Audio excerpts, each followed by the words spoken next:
ही विभत्स दृश्य था वहां का। और लाशें ही लाशें थी। उन लाशों पर सैकड़ों मक्खियां भिनभिना रही थी। इतनी भीषण रेल दुर्घटना पिछले 100 सालों में नहीं घटी थी। 3 रेलगाड़ियां, जिसमें एक मालगाड़ी शामिल थी, उनकी बोगियां एक दूसरे पर पूरी तरह जड़ी हुई थी। ट्रेन की जनरल बोगी समेत स्लीपर क्लास और एसी की कई बोगियां एकदम तहस नहस हो गई थी। शायद कोई भी नहीं बचा था उनमें। 72 घंटे हो गए थे इस भयानक दुर्घटना के, लेकिन लाशों के निकलने का सिलसिला लगातार जारी था। बचाव दल वाले पूरे मुस्तैदी से अपना काम कर रहे थे। ट्रेन की बोगियों में फंसे लोगों को ट्रेन के डिब्बों को काट कर निकाला जा रहा था। एम्बुलेंस और बोगियों को काटने वाली मशीन की आवाज सुनकर भी डर लग रहा था। एम्बुलेंस में घायल कम, लाशें ज्यादा ले जाई जा रही थी। लेकिन कुछ लोग अभी भी अपनों की तलाश में भटक रहे थे। बचाव दल वालों से उन्हें उम्मीद थी कि वो उनके अपनों को शायद निकाल लाए। मेरा बेटा, मेरा 18 साल का जवान बेटा, उसे कुछ मत होने दीजिए। उसे भगवान के लिए निकाल दीजिए। वो अंदर फंसा है। वो देखिए ना, उसके हाथों में हरकत हो रही है। उसे निकाल लीजिए, उसे निकाल लीजिए। माँ ऐसी ही होती है शायद। जहाँ उम्मीद ना हो वहां पर भी उम्मीद लगा बैठती है। उसका जवान बेटा मर चुका था। बेजान पड़ा था उसका शरीर। फिर भी उसे लग रहा था कि उसके हाथों में हरकत हो रही है। और चीख पुकार मची हुई थी। कोई अपने मासूम बच्चे की लाश को देखकर बार बार बेहोश हो रहा था, तो कोई अपने बूढ़े पिता के मृत शरीर को घूर घूर कर देख रहा था। कोई अपनी पत्नी के मृत शरीर को सीने से चिपकाए रो रहा था, तो कोई अपने पति की लाश से बातें कर रही थी। कहा था जिंदगी भर साथ निभाओगे। अरे कहा था ना। फिर बीच रास्ते में क्यों छोड़कर चले गए? अरे बोलो ना, क्यों चले गए? अब मेरी मांग सूनी हो जाएगी। अब है मेरी मांग में सिंदूर देखना तुम्हें बहुत पसंद था ना। अब कभी नहीं लगा पाऊंगी मैं सिंदूर, कभी नहीं। बचाव कार्य तो जारी था, लेकिन अब जिंदा बचे लोगों की उम्मीद कम ही थी। लेकिन उस दर्दनाक मंजर वाली जगह पर भी लोगों की चित्कार और लाशों की भयंकर दुर्गंध के बीच फोटोग्राफर दिनकर फोटो ले रहा था। वह एक प्राइवेट अखबार में फोटोग्राफर का काम करता था। एक्सीडेंट के हर एक सीन को वो बारीकी से अपने कैमरे में उतार रहा था। उस भयानक और चीख पुकार वाले स्पॉट को देखकर उसकी आंखें भी भीग रही थी। लाशों को देख उसके दिल की धड़कन भी तेज हो रही थी।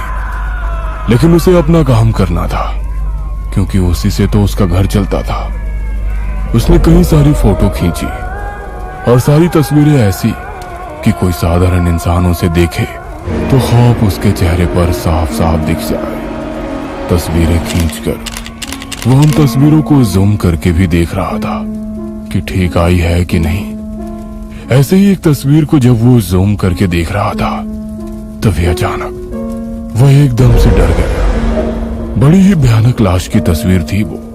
उसकी दोनों आंखें बाहर को निकल गई थी और वो आंखें ऐसा लग रहा था कि दिनकर को ही घूर कर देख रही है। तभी वहां अचानक बारिश शुरू हो गई। एक तो कड़ाके की सर्दी, ऊपर से बारिश।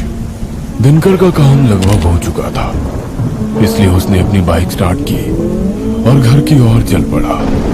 पूरे रास्ते उसकी आंखों के आगे दुर्घटना स्थल का ही सीन घूम रहा था। दिनकर घर पहुंच गया था।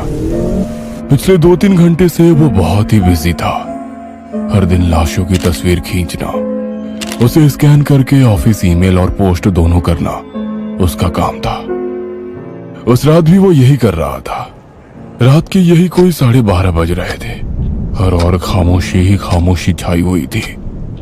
दिनकर एक बार फिर से अपनी खींची तस्वीरों को जूम करके देख रहा था, क्योंकि वो कोई रिस्क नहीं लेना चाहता था। क्योंकि अगर एक भी तस्वीर खराब पोस्ट होती या क्लियर पोस्ट नहीं होती तो उसे अपने बॉस के गुस्से का सामना करना पड़ता था। इसलिए वो एक बार फिर से उन तस्वीरों को जूम करके देखने लगा, धीरे धीरे बारीकी से। लेकिन तभी फिर से उस तस्वीर पर उसकी निगाह टिक गई। वह जल्दी से उसे हटाकर आगे बढ़ना चाहता था, लेकिन तभी उसे लगा कि उस लाश की आंखें तस्वीर से एकदम से बाहर निकल आई हैं और उससे कह रही है कि अरे मैं तो अब मर गया, अब मेरे मुर्दा शरीर को छोड़ दे, छोड़ दे। दिनकर का दिल जोर जोर से धड़कने लगा। उसने कैमरे को बंद किया और सिगरेट जलाई। सिगरेट का कश लगाते हुए वो अपने आराम कुर्सी पर बैठकर कुछ सोचने लगा, लेकिन तभी उसे लगा कि उसकी कुर्सी के पीछे कोई है। वह तेजी से पीछे घुमा, लेकिन वहां तो कोई नहीं था।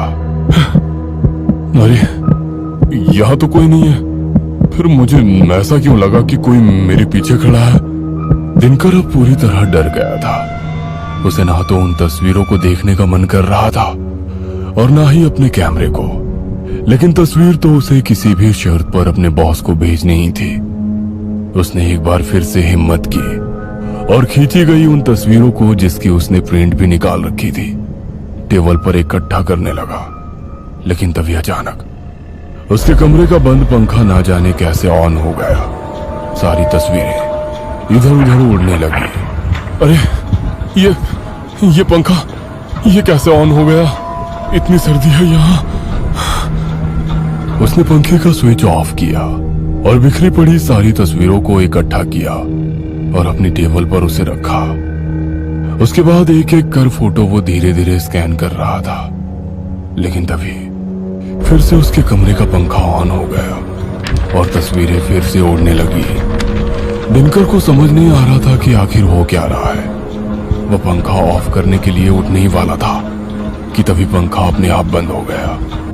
दिनकर ने सारी बिखरी तस्वीरों को एक बार फिर से इकट्ठा किया और उसे अपने टेबल पर रखे बड़े से पेपर वेट से दबाकर रख दिया और उसके बाद एक एक कर अपने कैमरे की तस्वीरों को स्कैन कर अपने कंप्यूटर पर सेव करने लगा, ताकि वो सारी तस्वीरें एक साथ ही अपने बॉस को ईमेल कर सके। वो तस्वीरों को स्कैन करने में मगन था, लेकिन तभी दिनकर को ऐसा लगा कि कोई फिर से उसके पीछे आकर खड़ा हो गया है। उसकी तेज तेज सांसों की आवाज वो बिल्कुल साफ साफ सुन सकता था। एक बार फिर से दिनकर के दिल की धड़कन तेज हो गई। उसे कुछ समझ आता उसके पहले उसने देखा कि उसके पास रखे पेपर वेट पर किसी की उंगलियां हैं। उन उंगलियों को देखकर दिनकर का चेहरा पीला पड़ गया। वह वहां से भागने वाला था, लेकिन उसके पहले ही वो पेपर वेट हवा में उड़ा। ऐसा लगा कि किसी ने उसे अपने हाथों से उठाया है और फिर उसने उस पेपर वेट को दिनकर के सिर पर जोर से मार डाला। दिनकर की चीख निकल गई। उसके सिर से खून बहने लगा। दिनकर दर्द से बिलबिला रहा था। तभी किसी अदृश्य ताकत ने उसके सिर के बालों को पकड़ा और उसे खींचकर जमीन पर पटक दिया। दिनकर को पहली बार लगा कि कोई साया उसके पास खड़ा है। उसके बाद उस साये ने दिनकर के बालों को फिर से खींचकर पकड़ा और उसे उसके कमरे के बाहर की ओर घसीट कर ले जाने लगा। माया, गुड़िया, गुड़िया, रे कोई बचाओ, कोई मुझे बचाओ। दिनकर चीख चीख कर अपनी पत्नी माया और अपनी 7 साल की बेटी गुड़िया, जिसे वो बहुत प्यार करता था, उसे आवाज देने लगा, लेकिन किसी ने उसकी आवाज नहीं सुनी। वो साया उसे खींचकर सीढ़ियों के पास ले गया और उसे सीढ़ियों से नीचे की ओर खींचने लगा। दिनकर चीख रहा था, चिल्ला रहा था। उसका पूरा सिर खून से भर गया था और सिर से निकला खून सीढ़ियों पर निशान छोड़ता जा रहा था। उसकी स्थिति बहुत ही खराब हो रही थी। उसकी आंखों के आगे अंधेरा छा रहा था, लेकिन उस धुंधलाहट में भी उसे दर्दनाक स्थल की सारी लाशें दिखाई दे रही थी। लेकिन अब वो लाशें जिंदा थी और उसकी ओर घूर रही थी। एक 7-8 साल का मासूम बच्चा उसे न सिर्फ घूर रहा था, बल्कि उसकी आंखों में कई सवाल थे। अचानक उन सभी ने मिलकर दिनकर पर हमला कर दिया और उसके शरीर को नोचने लगे।